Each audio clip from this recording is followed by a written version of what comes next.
Hello, how you doing? Thanks for stopping by, hope you are well. This week's photograph is of a statue of the author Ken Follett that is outside the old cathedral here in Vitoria-Gasteiz. And you can see that he looks pretty cold because I took that photograph on a really cold winter day after it had snowed.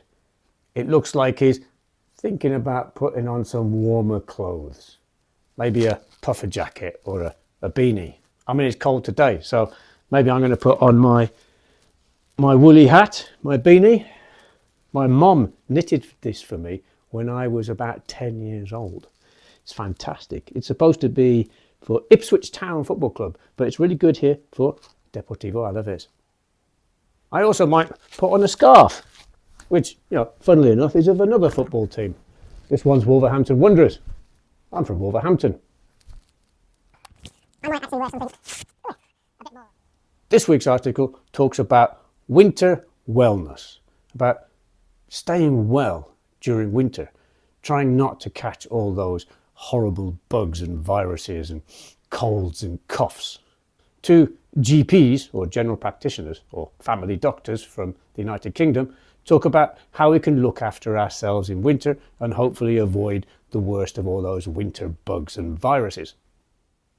Dr. Babak Ashrafi talks about a three-legged stool. It's got 3 legs. This is a stool, but this has 4 legs, not 3. So he talks about a 3-legged stool. It basically means eat well, exercise well, and sleep well. Easy, right? So, if we follow the recommendations in this week's article, hopefully we can avoid the worst effects of flu, coughs, colds, COVID, and all those other winter bugs.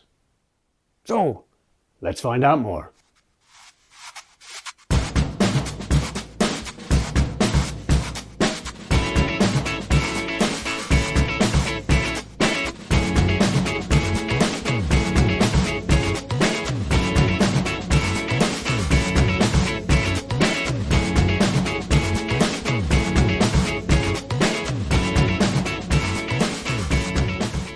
How can we improve our winter wellness? As the weather cools, we face a rise in colds, the flu, and other viruses. Spending time indoors with others can spread germs, and the short days often affect our mental health. In this article, 2 general practitioners, GPs, from the UK, Dr. Babak Ashrafi and Dr. Helen Salisbury, explain how focusing on a few core areas is the best way to stay healthy and happy this winter.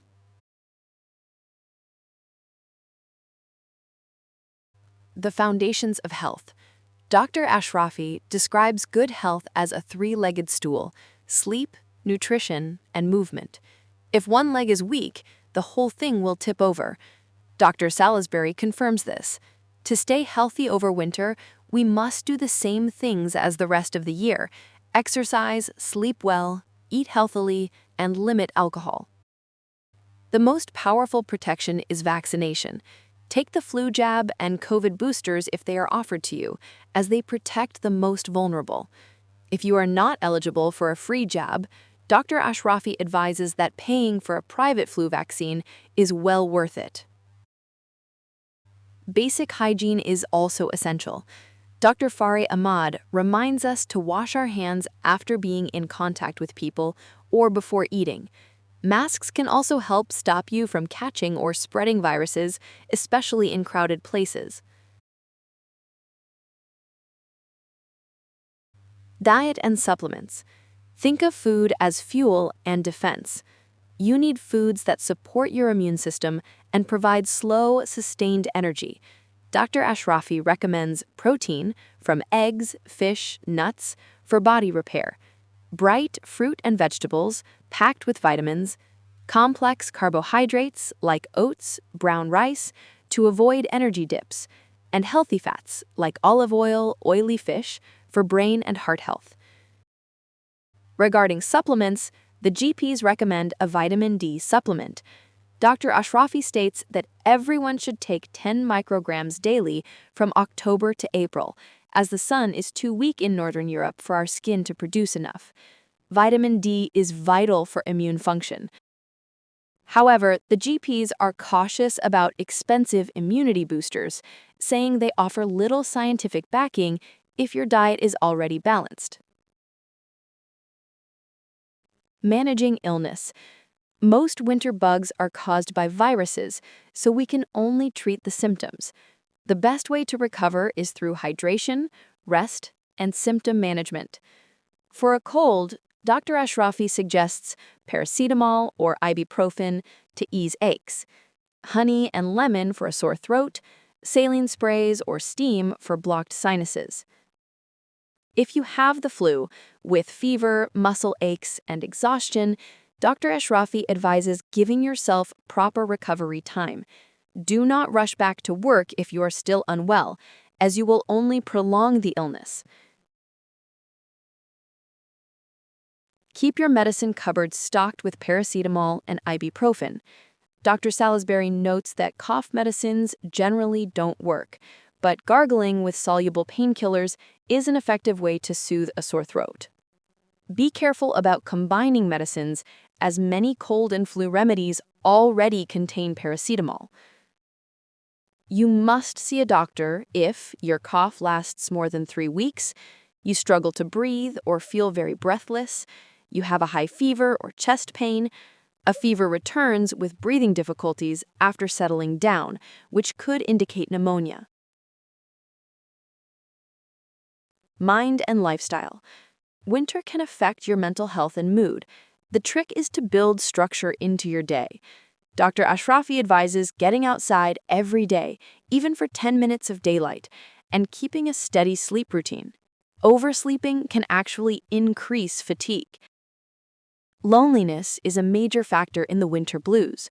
Dr. Salisbury says you should prioritize socializing and connecting with others to help your mental health. Finally, you must move your body. Exercise is essential.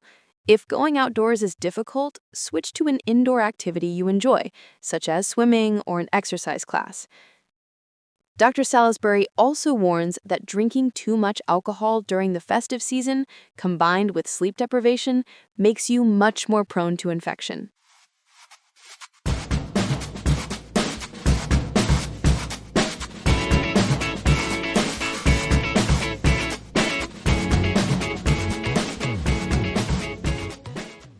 Chat about these questions and write down your opinions and ideas. 1. How cold does it get where you live? Does it snow? 2. Do you ever go out in cold weather without wearing enough warm clothes? Why or why not? 3. Do you usually get a flu jab or take extra supplements in winter? Why or why not? 4. Does your normal diet include the foods mentioned? Do you eat differently in winter than in summer? 5. How do you react to being ill? If you work or study, do you rush back? Do you think attitudes to working while ill have changed since COVID?